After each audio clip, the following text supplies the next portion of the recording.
नमस्कार, ये आकाशवाणी पटना है। अब आप खालिद रशीद से प्रादेशिक समाचार सुनिए। पहले मुख्य समाचार। गोपालगंज, सुपौल, दरभंगा, मधुबनी और सहरसा सहित उत्तर और पूर्वी बिहार के कई जिलों में बाढ़ की स्थिति गंभीर, नए इलाकों में बाढ़ का पानी फैला। कोसी, गंडक और बागमती समेत अन्य नदियों में भारी जल स्राव से सीतामढ़ी के बेलसंड में बागमती और पूर्वी चंपारण के सुगौली में सिकहरना नदी का तटबंध टूटा। केंद्र सरकार ने कहा, बिहार में बाढ़ से हुए नुकसान का आकलन करने के लिए अंतर मंत्रालयीय केंद्रीय टीम भेजी जाएगी। और प्रदेश के सभी जिलों में आज से यातायात से जुड़ी जानकारी के लिए मैप माई इंडिया ऐप सुविधा की हो रही है शुरुआत। अब समाचार विस्तार से।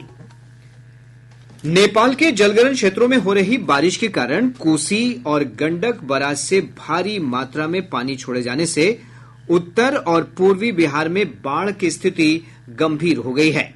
बाढ़ का पानी कई नए इलाकों में तेजी से फैल रहा है। विभिन्न नदियों में भारी जल स्राव से सीतामढ़ी के बेलसंड में बागमती और पूर्वी चंपारण के सुगौली में सिकहरना नदी का तटबंध टूट गया है। वहीं खगड़िया, समस्तीपुर, भागलपुर, कटिहार, किशनगंज, अररिया, सुपौल और भोजपुर में भी विभिन्न स्थानों पर तटबंधों पर भारी दबाव बना हुआ है। हालांकि कोसी और अन्य नदियों के जलस्तर में कमी आने से कई स्थानों पर बाढ़ की स्थिति में मामूली सुधार हुआ है। गोपालगंज, सुपौल, दरभंगा, मधुबनी, सहरसा, अररिया, सीतामढ़ी, शिवहर, पूर्वी और पश्चिम चंपारण सहित 16 जिलों की लगभग 10 लाख की आबादी बाढ़ से प्रभावित है। शिवहर जिले में बागमती नदी का जलस्तर अभी भी खतरे के निशान से ऊपर रहने के कारण बाढ़ की स्थिति गंभीर बनी हुई है। एक रिपोर्ट। बागमती नदी का जलस्तर अभी भी खतरे के निशान से ऊपर रहने के कारण शिवहर जिले में बाढ़ की स्थिति गंभीर बनी हुई है। तरियानी छपरा गांव के पास टूटे बागमती तटबंध होकर पानी का बहाव तेजी से जारी रहने के कारण बाढ़ का पानी नए इलाकों में फैल रहा है। तरियानी छपरा और आसपास का गांव जलमग्न हो गए हैं। एनडीआरएफ की टीम बाढ़ में फंसे लोगों को निकालने में युद्ध स्तर पर काम कर रही है। बाढ़ से प्रभावित लोग ऊंचे स्थलों पर शरण लिए हुए हैं। इधर पिपराही प्रखंड के रतनपुर के पास बना रिंग बांध भी बाढ़ के पानी के कारण टूट गया। तरियानी के अलावा पुरनहिया प्रखंड के बराही, जगदीश और दोस्तियां गांव में भी बाढ़ की स्थिति गंभीर बनी हुई है। आकाशवाणी समाचार के लिए शिवहर से हरिकांत सिंह।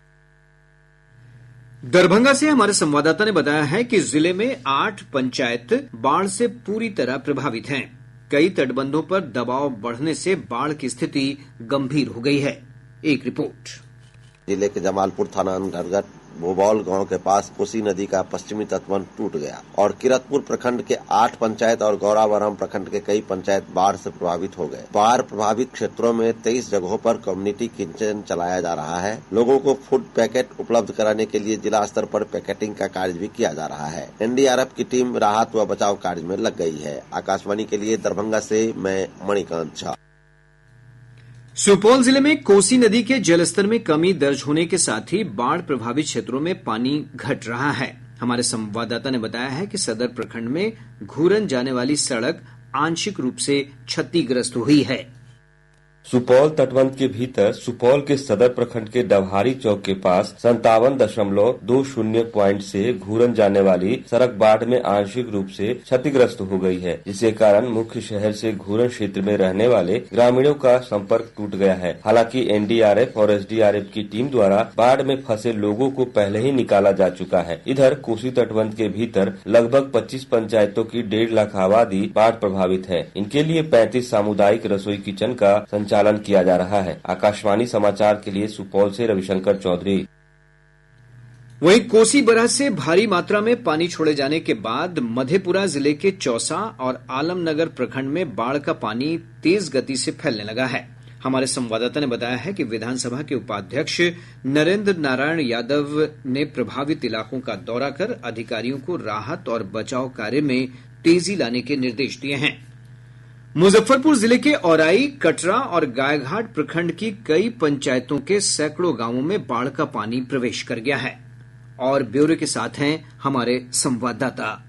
जिले के औड़ाई, कटरा और गायघाट के कई क्षेत्रों में बाढ़ का पानी प्रवेश कर गया है। इन क्षेत्रों में राहत और बचाव कार्य तेजी से चलाया जा रहा है। जिला प्रशासन की ओर से राहत शिविर, सामुदायिक किचन, पॉलीथीन सीट वितरण, मेडिकल कैंप, शौचालय, पेयजल की व्यवस्था, निर्बाध बिजली आपूर्ति, तटबंध की सुरक्षा और निगरानी, नाव की व्यवस्था, सड़कों पर आवागमन की सुविधा बहाल रखने सहित सभी आवश्यक सुविधा की गई है। प्रशासन की ओर से औड़ाई, कटरा और गायघाट समेत जिले के सभी अस्पतालों को अलर्ट मोड में रहने तथा डॉक्टर को मुख्यालय में बने रहने का सख्त निर्देश दिया गया है। इन क्षेत्रों में आवश्यकता अनुसार एम्बुलेंस की सेवा भी उपलब्ध कराई जा रही है। मुजफ्फरपुर से आकाशवाणी समाचार के लिए कौशल किशोर कौशिक।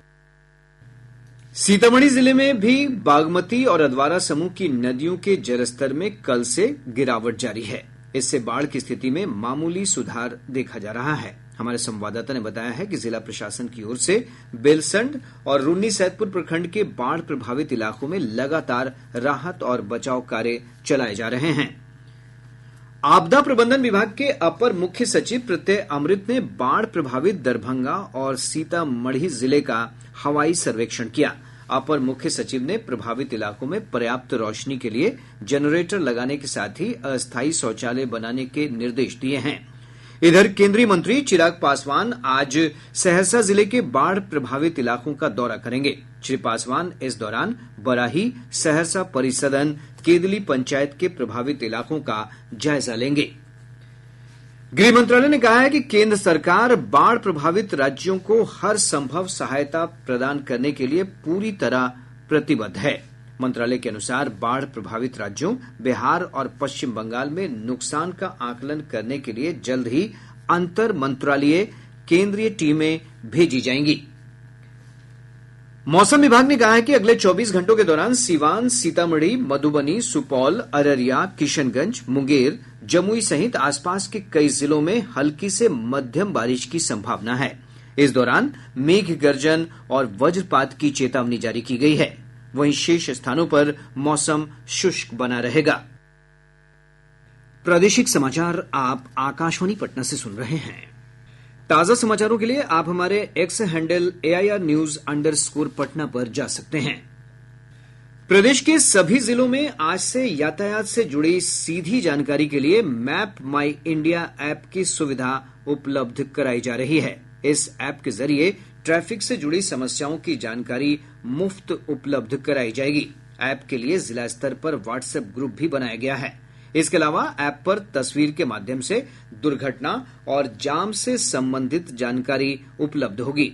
देश में बिहार चौथा ऐसा राज्य है जहां ये सुविधा उपलब्ध कराई जा रही है। राजस्व और भूमि सुधार मंत्री दिलीप जायसवाल ने कहा है कि भूमि सर्वेक्षण में कागजात जमा करने के लिए रैयतों को और 3 महीने की छूट दी जा सकती है। गौरतलब है कि सरकार ने पहले ही रैयतों को 3 महीने की मोहलत दी है। ब्लॉक वाला भी दलाल सब फायदा उठा रहा था कि ये कागज जल्दी निकालिएगा तो इतना पैसा दे। तो हमने क्या किया कि अभी 3 महीना रैयत को टाइम बढ़ा दिए कि आप चिंता मत कीजिए, आराम से कागज ढूंढिए। और ये 6 महीना तक बढ़ा सकते हैं, मतलब 3 महीना भी बढ़ाए हैं, 3 महीना और टाइम रैयत को देंगे। जिसका सर्वे छूटेगा, ये मेरा काम है कि उसके घर पर हम पदाधिकारी को भेज के सर्वे करवा देंगे। और अब प्रस्तुत है स्वच्छता ही सेवा श्रृंखला के तहत आकाशवाणी समाचार की विशेष प्रस्तुति। आज की कड़ी में गया जिले की रिपोर्ट, जहां स्वच्छता सेनानियों ने कचरे से कंचन की तर्ज पर पार्क तैयार किया है।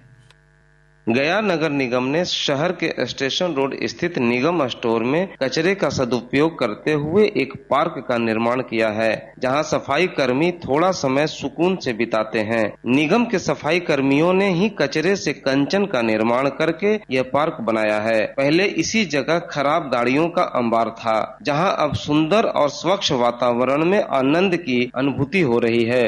स्टोर में काम करने वाले सहायक चंद्रमोहन कुमार उर्फ चिंटू ने बताया कि उन्होंने साथियों के साथ मिलकर पार्क निर्माण करने की ठानी और इसमें सफल हुए। इस कार्य में निगम के सभी कर्मचारियों ने भरपूर साथ दिया। आकाशवाणी समाचार के लिए गया से धर्मवीर भारती। प्रदेश में डेंगू का प्रकोप लगातार बढ़ रहा है। पिछले 24 घंटों के दौरान 67 नए मामलों की पुष्टि हुई है। इनमें सबसे अधिक पटना जिले से 50 मरीज मिले हैं। राज्य में अब तक 3181 लोग डेंगू से पीड़ित हुए हैं। रेलवे की ओर से आज से कई स्पेशल ट्रेनों का परिचालन किया जा रहा है। कोडरमा, गया, पंडित दीनदयाल, प्रयागराज, दिल्ली के रास्ते धनबाद और जम्मू तवी के लिए स्पेशल ट्रेन चलाई जाएगी। ये ट्रेन धनबाद से प्रत्येक मंगलवार और जम्मू तवी से प्रत्येक बुधवार को चलेगी। इधर पटना से बनारस तक चलने वाली जनशताब्दी एक्सप्रेस का आज से 16 अक्टूबर तक दानापुर स्टेशन पर 2 मिनट का ठहराव दिया गया है। बेगूसराय और पटना के मोकामा के बीच स्थित राजेंद्र सेतु पर मरम्मत कार्य के कारण सेतु के सड़क मार्ग पर आज रात 10 बजे से कल सुबह 6 बजे तक आवागमन बंद कर दिया गया है।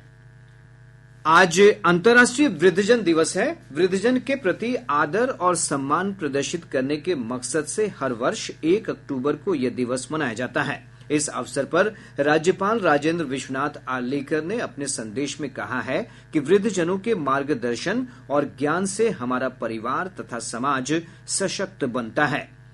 मुख्यमंत्री नीतीश कुमार ने कहा है कि वृद्धजनों के प्रति प्रेम, आदर और सम्मान भारतीय संस्कृति की पहचान है। समाज कल्याण मंत्री मदन सहनी ने भी इस अवसर पर वरिष्ठ नागरिकों के प्रति अपने कर्तव्यों का निष्ठापूर्वक निर्वहन करने का संकल्प लेने का आह्वान किया है। अब पटना से प्रकाशित प्रमुख समाचार पत्रों की सुर्खियां। आज के सभी समाचार पत्रों ने प्रदेश में बाढ़ की खबरों को प्रमुखता से प्रकाशित किया है। हिन्दुस्तान की सुर्खी है 10 जिलों में बांधों पर भारी दबाव, 1 दर्जन नदियों के तटबंध में कटाव, बाढ़ से 1.5 लाख हेक्टेयर में फसल क्षति। दैनिक भास्कर ने इसी खबर का शीर्षक दिया है राज्य के 16 जिलों के 55 प्रखंडों की 9 लाख से अधिक की आबादी बाढ़ से घिरी। दैनिक जागरण की प्रमुख खबर है गोपालगंज में शराब तस्करों से मुठभेड़, 2 को लगी गोली। प्रभात खबर लिखता है जीएसटी मुक्त हो सकता है ट्रैक्टर, 19 अक्टूबर को काउंसिल की बैठक में किसानों को राहत संभव। अखबार की एक अन्य सुर्खी है 15 विदेशी श्रद्धालुओं ने गया में पितरों के लिए किया पिंडदान। नवविहार टाइम्स ने लिखा है दशहरे में ड्रोन से होगी निगरानी, सादे लिबास में तैनात रहेगी पुलिस। और अब अंत में मुख्य समाचार एक बार फिर। गोपालगंज, सुपौल, दरभंगा, मधुबनी और सहरसा सहित उत्तर और पूर्वी बिहार के कई जिलों में बाढ़ की स्थिति गंभीर, नए इलाकों में बाढ़ का पानी फैला। कोसी, गंडक और बागमती समेत अन्य नदियों में भारी जलस्राव से सीतामढ़ी के बेलसंड में बागमती और पूर्वी चंपारण के सुगौली में सिकहरना नदी का तटबंध टूटा।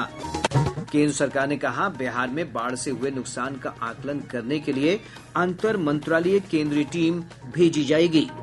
और प्रदेश के सभी जिलों में आज से यातायात से जुड़ी जानकारी के लिए मैप माई इंडिया ऐप सुविधा की हो रही है शुरुआत। इसके साथ ही आकाशवाणी पटना से प्रसारित प्रादेशिक समाचार का ये अंक समाप्त हुआ।